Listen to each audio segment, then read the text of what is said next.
Welcome to the I Am a Woman podcast, where we discuss all things women. I am your host, Teray Peoples. As a wife, mother, daughter, sister, friend, and so much more, I know firsthand the desire that exists to have a place where I can be refueled and refreshed. And that's the purpose of this podcast. I want you to leave this podcast having been encouraged and energized.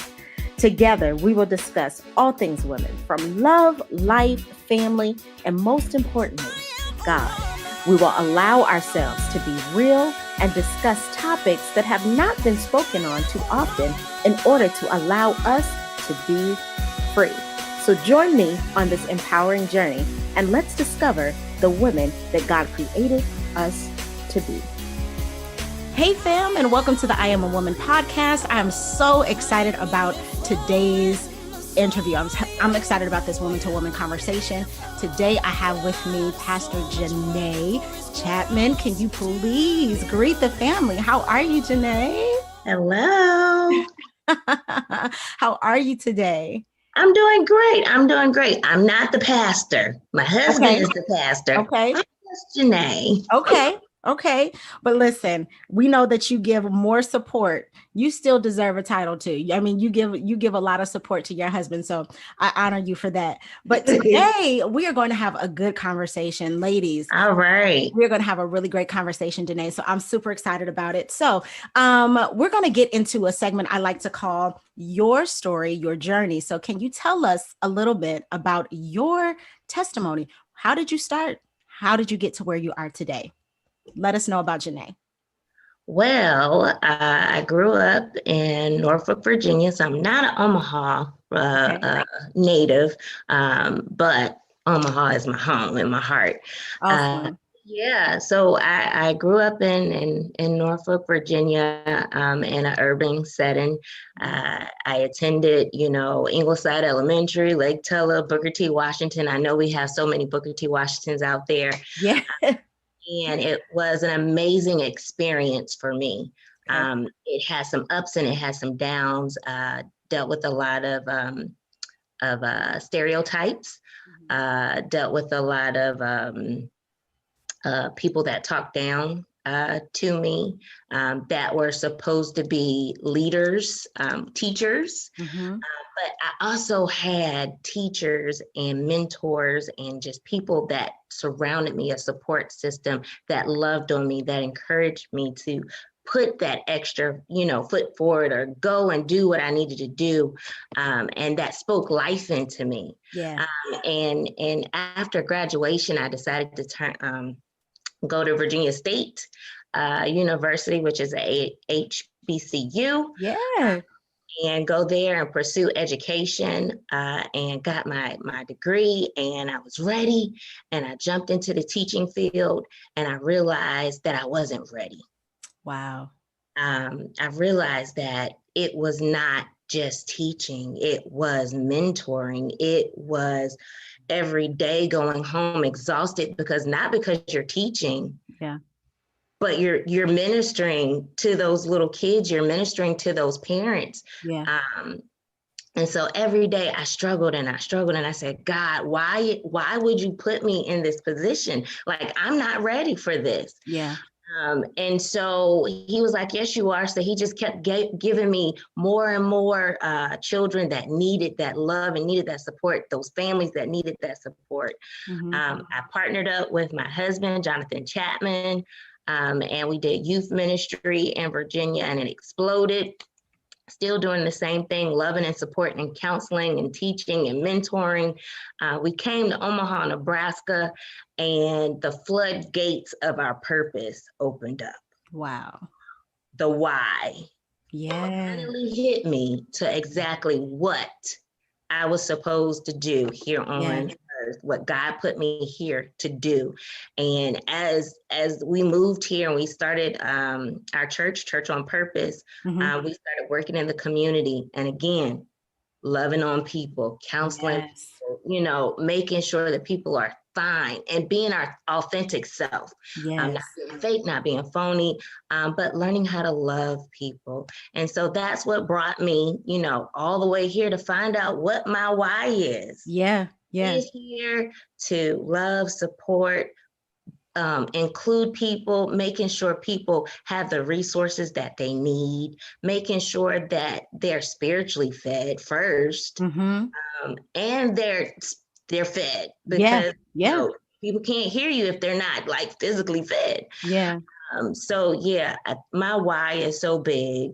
Yeah, that's awesome. That's amazing that you said that, because a lot of people really don't take out time to understand that ministry is just not the glamour that we see outside, right? It's not the glamour that is shown on the ministry networks. It Mhm, is work. You spell mhm, ministry, WORK. It is mhm. definitely work.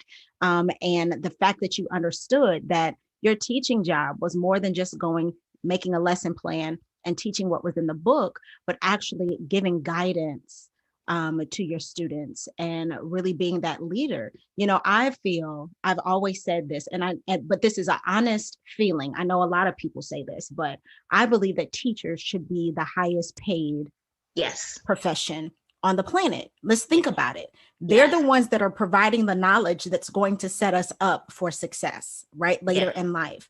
Um, and they are I just don't understand why there has to be such a question of increasing salaries for teachers, especially in present day time when mhm, we're dealing with COVID and now they're having to become virtual teachers and in school teachers, and they're doing extra, and they should never have to spend anything out of their own pocket. But no, bravo, like I tip my hat to all educators across the board. You guys are phenomenal. So that is awesome. And but I love having these women to women conversations because I get to learn so much more about your story and about who you are. And I can definitely see you as a teacher. I really, really can. So that makes a whole lot of sense. So that's awesome to know. So today's conversation, I want us to jump into this conversation. And we briefly chatted about it before we started the recording. But as I've been sharing with all my guests, I believe that it's important for us to have what I call, as I've been calling them, woman to woman conversations. And I am a advocate for that. Okay. I wrote a book, Journey, the Road to Empowerment. And the first woman that I speak about in the book is Leah. And there was a lot of dysfunction in her woman to woman relationships. Okay. So she's battling with her sister over a man. And the mm, interesting thing in that whole Bible account is that it never mentioned her mother. It wow, never mentioned her mother. And I was like, where is her mama? Like the whole time, mhm, because as a mama, certain things just would not have gone down. Now right, we have to take into consideration the time in which it was done and all of that. But still, there was still no mother present. She was not right, mentioned at all during the story. But I do believe that woman to woman connection is important. So you see that on one end of the spectrum, but then you travel down in the Bible a little bit and you find Mary and Elizabeth. When Mary found mhm, herself in a situation that was unfamiliar to her, she went immediately to Elizabeth, and Elizabeth met her there with open arms, and she was a mentor to her that she needed in that time. And so I believe that it's important that we have these conversations out loud so that we can yeah, be an encouragement to other women who are watching, right? yes, most So, definitely. with that being said, I shared with you that I had been asking myself certain questions. Why do what I do? Is this based on a full understanding, like a revelation that the Lord gave me? Or is it because I'm making decisions based off of family opinions or Mhm, friendships? right. Or is there a certain amount of religion that I've been dealing with? Can you share with us a time where you were asking yourself similar questions and what that result looked like for you? So I can honestly say 2 years ago, Okay. I asked the question, why me, oh God? We had already moved here. We've gotten settled. Church is doing great, thriving Mhm. great. God gave me, set something in my heart and said, you need to move beyond just educating and loving on children. You need to move to the mom. Yeah. And I said, really? Me? I'm not a pastor. Like I told you, I'm not a pastor. Like, that's no, okay. No, this is what I need you to do. Laid out the plan. I mean, it was beautiful. And you know how we get in our own feelings and we start downplaying what we already previously done? Absolutely. Doing that. And God was like, look, I already took you through all of this experience. Yeah. You know, I gave you the internship where you had to be the counselor, you had to be the mama, you had to be everybody. Yes. And you've gone through sickness yourself, you've gone through hurt, you've gone through debt. I mean, like, you've gone through all of this stuff. And now it's your turn to share your story with other women. Now is your turn. And so he gave me that vision. And, you know, after he reminded me constantly, I said, oh, you know what, God, I'm going to go ahead and do it. You know, I'm just going to jump out on faith and I'm going to do it. And so I started the Winning Women. And we've started, you know, different conferences and groups that we can reach African-American Black women and teens, have these conversations that we're having together, help them to understand their purpose and their value and their meaning here, and that they're beautifully, wonderfully made. Yes. I was like, you know what, God, you are awesome. Because literally, as I look back, I think about everything that I had to go through just to get here. Yeah. Yeah. And isn't it amazing how God knows that the whole time he knows he's setting us up and preparing us for something. And when it comes time for us to step out and do it, we always have this idea, oh, someday I'm going to get it done. Someday I'm going to step out into that purpose. Someday I'm going to have, you know, all of these wonderful mentees. But then the day comes where he says, okay, now someday is today. And you're just like, oh, it's today. And he's like, oh yeah, come on, let's go. And it brings a lot of, it brings about a lot of fear, right? Because we know ourselves. I say it all the time. We know our stuff, right? Yeah. We know all of our stuff. We know all of our shortcomings. We know all of our downfalls. And it's amazing how God can still take someone as ordinary as we are and do something so extraordinary with it. Now, your Winning Women event is coming up. Yes, it's actually this weekend. Yeah. Saturday is Sunday. That's right. And I'm super excited about that. I get a chance to participate in that. So I'm super excited. Can you tell us what to expect? What can women expect? So you can expect laughter, you can expect energy, you can expect anything that is not your regular conference. Don't bring your Y'all, wait a minute. Don't do it. Was it last year or the year before? It was last year. It was last year. I went last year, and at the end, y'all, we had a dance party. Yes, we did. We had a dance party. It's all fun because sometimes we just have to have fun. Okay. Environment. I mean, like fun. See, come on. Let's talk about this. Now, this is the type of stuff that I want to talk about. Let's talk about having fun and the safe environment, right? Because as Christian women, sometimes we feel as if there's a certain buttoned up appearance that we have to present that does not afford us the opportunity to have fun. Okay. And a lot of that is based off of a religious mindset that we are still battling with. Like, oh my goodness, we can't dance. Church folks, we don't dance. That's what they do in the world. And the reality is, what I've noticed, sis, is that the world is having a whole lot of fun. Yes. And we're not. And we're not. And we're not. Because out of being a disappointment to people. Listen, Jesus went to the party and turned up. Okay. You better speak. Okay. Like he went to the party and he turned up. And that is the part where I'm just like, okay, there has to be we have to get rid of that mindset because it's keeping so many people bound, and Yes. primarily women. And we're not showing that to our children. We're not showing our children that it's okay to have fun and to love life experiences and express yourself however Yeah. you feel that you need to express yourself. God made us the way that we are. So let's talk about that. Why was Yeah. it so important for you to create that environment? Because I mean, listen, we wobbled together. We did. We did the whole. I was just like, Yes. and we are wobbling. Let me get out here and wobble, okay? Uh, tell me why it was so important for you to set that and create that environment. So God wants us as Christians to get beyond the four walls, like you talked about, get beyond those four walls of the church. And we're not winning souls if we're not in the community, if we're not in the midst of the people, Can you if say we're that not again? in that environment, if we stay within the same people that are, that go to church every day, that, do X, Y, Z, they follow this religious book, not book, but they follow the religion because Yes, the book is different. The book yes, is a law. that's right.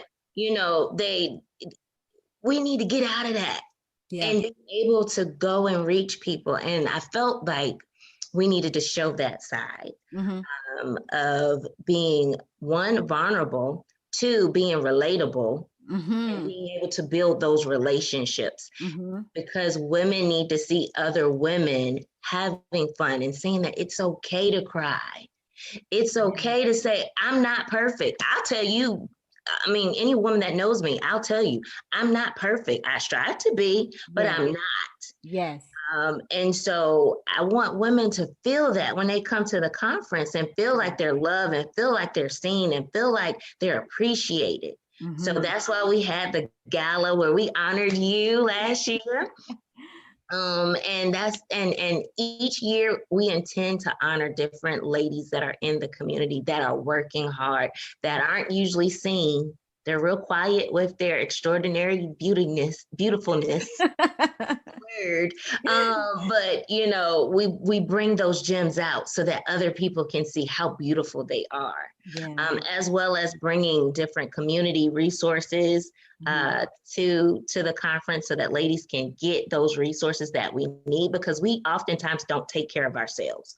We'll take Absolutely. care of everybody else So true. and leave ourselves. I'm speaking to myself because I do it a lot. I have 4 kids and a husband that's a pastor. So So true.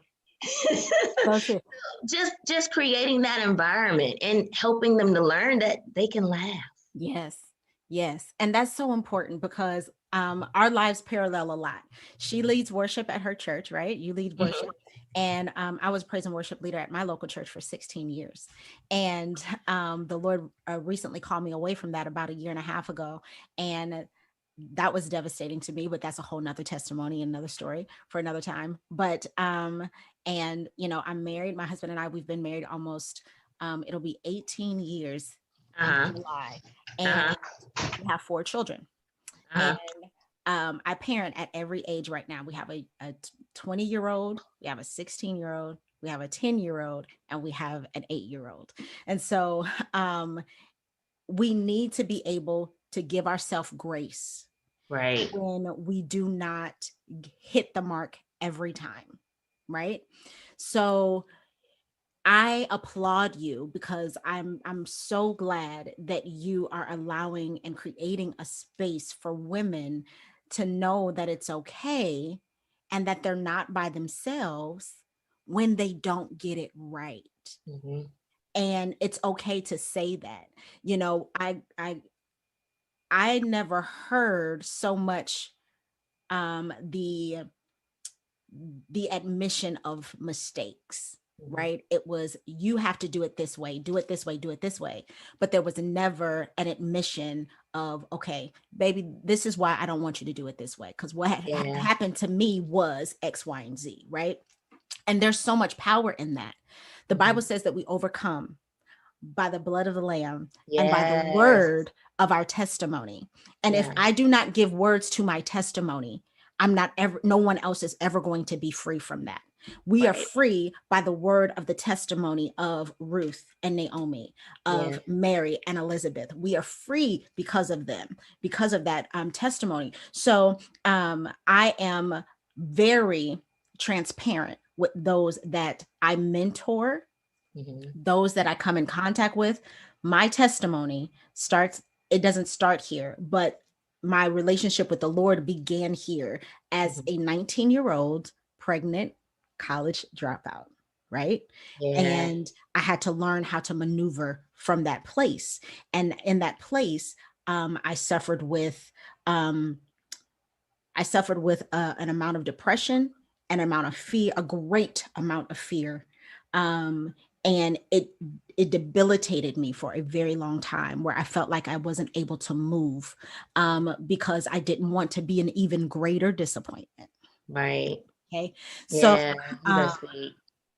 absolutely. And so I had to figure out, I had to get along with the Lord and really allow him to really minister to me, to allow me to get to this place to where I am today. However, it's because of that experience that I am where I am today. It's Hmm. because of that experience I'm able to effectively minister to the women that I do mentor, whether it's through my nonprofit or whether it's through my mentorship group, whatever. It's because of that that I'm able to do that, because I'm so open and transparent. How important is transparency for you in your own ministry and your own testimony? Oh, we most definitely talk about this a lot at our church, is being your authentic self. Yeah. You can't build a relationship with someone Hmm. stacked on lies or stacked on perceptions that they think you are. Hmm. But when you're real, when you're down to earth, and when you're just yourself, Hmm. it opens a new door for people to see something different.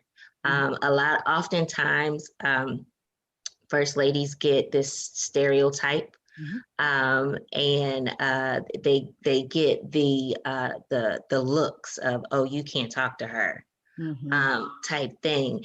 And as I was growing up, I've never experienced that from any of my first ladies. They were always graceful. They were always loving. They were always authentic. They were down to earth.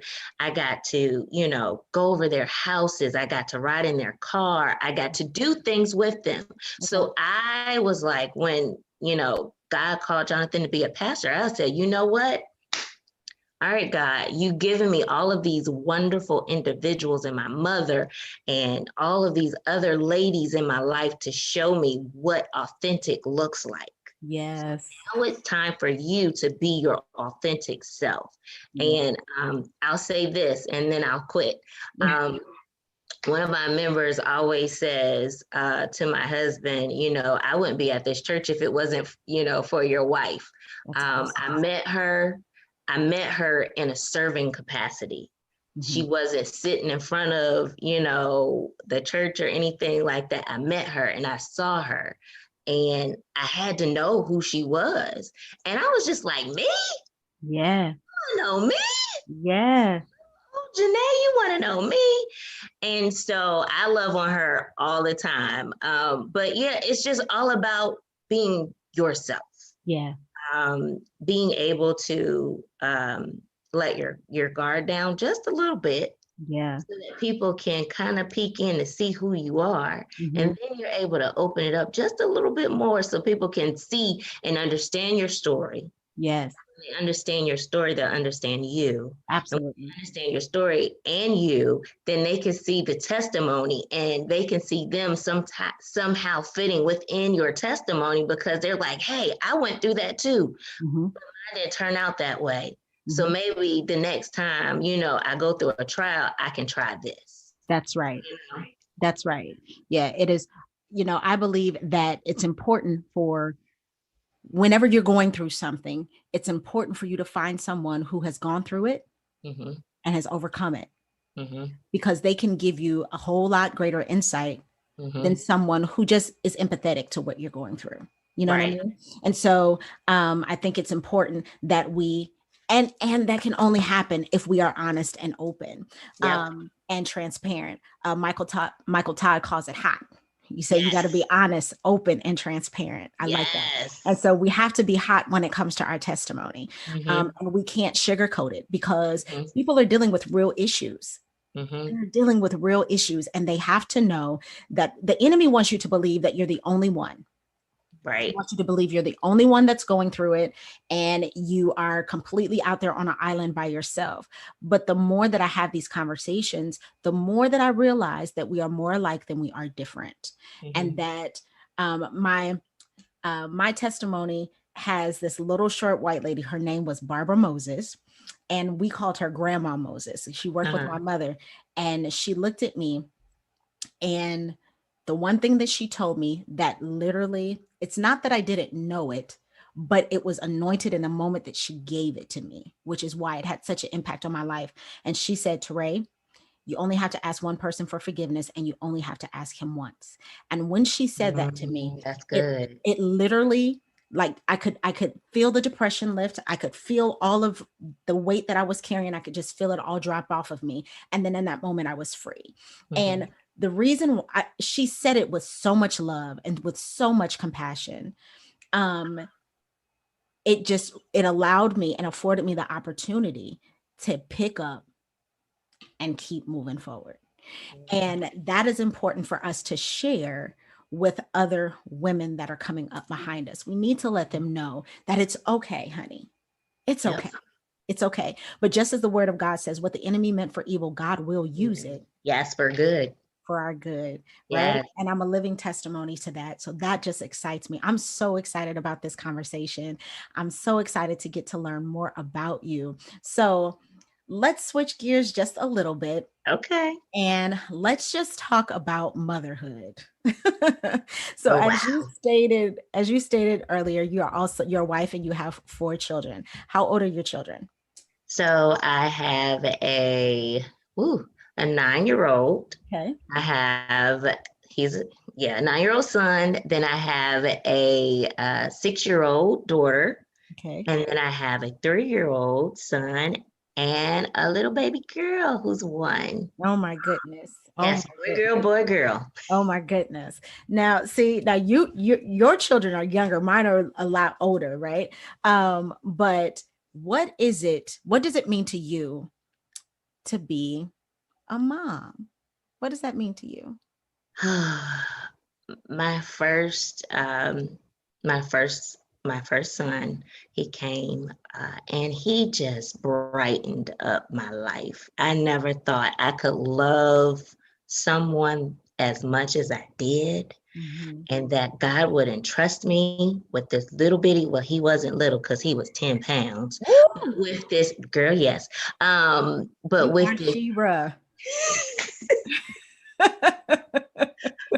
with this baby. And I said, you know what, God, I'm going to do everything that I can do to make sure that he has the life that you want him to have, that he gets the love and the support, and he knows that he is worth everything.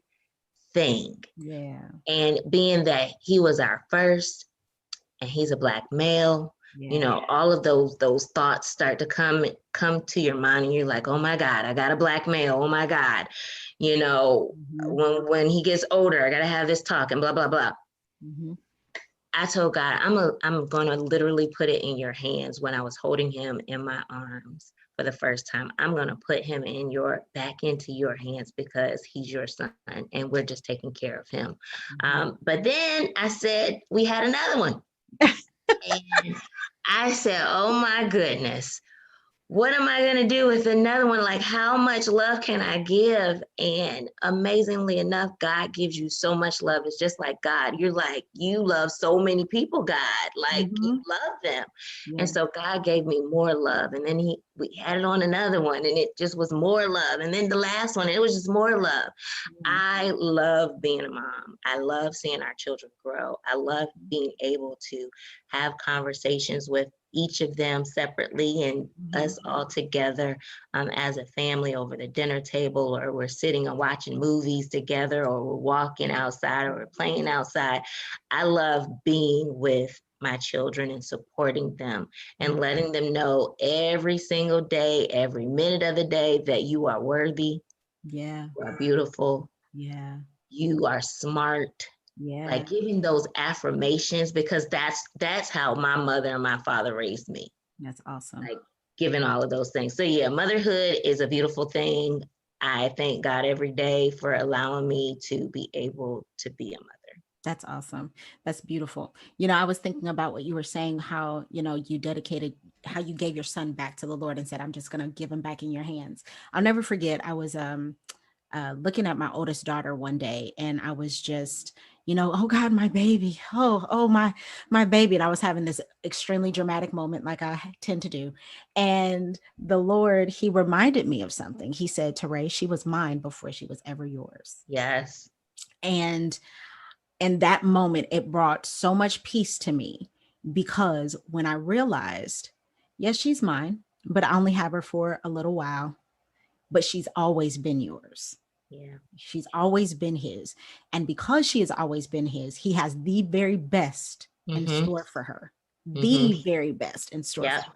So it's not anything wrapped up in what I can do or what I can't do. Although I'm here to lead and guide her, there's something in me that he needed her to have. Right. Right? There's something in me that he needs all of my children to have. And that's why I was able to birth them into the earth. Mm-hmm. However, it was all, they're his. Right. 100%. 100%. And so for that, that's more humbling for me than anything. Is to understand that he, yes, whether it was tradition, I started my family, you know, traditionally or non-traditionally, it still was his plan for her to be here, and she Right. is here, you know. Right. So with that, I'm just like, okay, Lord. And it has really been just God holding my hand along the way. Mm-hmm. And I'll never forget when my oldest daughter was getting ready to go off to college. I had so much trepidation about her leaving. And I was just like, oh my goodness, once again, my baby is leaving. My baby is going, she's going away. And the Lord said to Ray, she's not leaving. She's just at school. Yeah. And sometimes we have to bring ourselves down off of these high emotional mountains that we set ourselves up on when it comes to dealing with our children. We have to bring ourselves back down just to hear the still small voice of the Lord as he gently speaks to us regarding to the situation. So once again, we're not the first and we won't be the last that has to send our babies off away to school, but there's a Right. way that we can handle it, and there's a peace that comes with it. So I really do appreciate you just sharing, you know, that level of anxiety does exist, you know, when you're looking at your children, but remember that they are his and that Mm-hmm. he has something great and awesome for them. So what else is it that we can expect from Miss Janae Chapman? Oh man. Let's see. Other than the women and teens, whatever we're doing, Yeah. we have Sister Circle. Okay. um, Sister Circle Omaha. And so the Tell us sisters about that. get together. Yep. Local business owners and nonprofit organizations come together with, you know, women around the community, and we share in coffee or wherever we're at. We usually support a local Black woman business, Okay. or we go support a Black business, Yeah. and we just sit there and we talk. We just talk. Yeah. No program. It's just we talk about things that are going on, and we network Okay. with each other, and we bring people in the circle that are usually introverts. Mm-hmm. And so I usually tell people when they're inviting people, like, bring somebody who typically doesn't go into circles. And Okay. they're like, really? I'm like, no, seriously, they need us. Yeah. They need us. Yeah. They need us. My Yeah. best friends would tell me all the time, you just are too happy. Like, bring it down to a 2. You need me in this group to Yes. out. But Yes. anyway, but yeah, Sister Circle, we usually have that in February. Okay. And then our Mother's Day Beautiful Me event, where we do paint night. Okay. So yeah, we're doing some things That's in the awesome. community. Yeah. That's awesome. I'm gonna have to come stop by that Sister Circle. That sounds awesome. That Yes. sounds like a whole lot of fun. So fam, listen, if you enjoyed this woman-to-woman conversation with Miss Janae. Let us know. Please leave us a comment down in the comment section. Let us know that you enjoyed it. Make sure that you follow Church on Purpose. Follow their church on their social media. How else can they contact you, Miss Janae? Oh, you can also go to www.winningwomenomaha.com. Okay. And there you'll find me. Awesome. So make sure that you go check her out online, follow their church's social media page. Let's support this ministry. I have to say and give a public thank you because you all have supported my nonprofit, the ministry and the vision that God has given me. I really do appreciate that. I don't take it for granted when someone comes and connects with your vision. So I so greatly appreciate that. It has definitely been a tremendous blessing to me. So thank you so much for that. You are welcome. And thank you for all that you do. Thank you. God is good. So before we get out of here, I have a few rapid fire questions that I'm going to ask you. And okay, let's hit it. What's for dinner tonight? Pizza. Pizza Fridays. Yep, that works for me. Mm-hmm. Yep. How many pull-ups can you do in a row? Like pull-ups. Oh, shoot. 2? Sis, let me tell you, I have a whole story about me and pull-ups. They just do not get along. It is. Look, my parents used to joke me because I used to get a C in PE. No. Yes. What is your favorite type of tea? Ginger tea. Oh, really?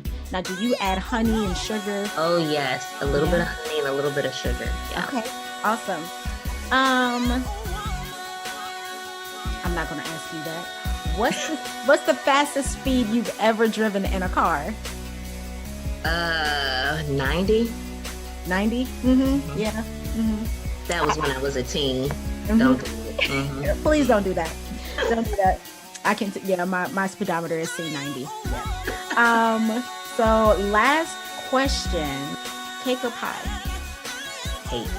What's your favorite? Strawberry. Now, are you a baker? Yes. You are? Okay. Now I am. I'm married and I said, okay, I guess I got to learn how to cook and do all this great stuff. Mm-hmm. So yes, now I am. Mm-hmm. Yeah. You know what? My husband, he just recently he struck up this passion for grilling, right? Mm-hmm. And so I call him my grill master now because he has a grill, he has a smoker. So he's been. Oh, we're going to have to come over there for a cookout. Oh, come on. Once cooking is over though. Yes. But he has picked up his passion for smoking and he'll smoke, chicken wings and ribs and pork butts and the whole nine. Oh my goodness. He has really taken the cooking off of my plate for a while. And I cannot tell you how grateful I am because cooking is not a passion of mine. It just is not. That's awesome. So Miss Janae, thank you so much for stopping by the I Am a Woman podcast. Listen, we are available on Spotify, iTunes, Google Play, SoundCloud. We are available in most places where podcasts are found. So make sure that you go over there and like us, follow us, give us a review, let us know how we're doing. And fam, God bless you. And as always, have an amazing day. And I'll see you on the next podcast. Bye, fam.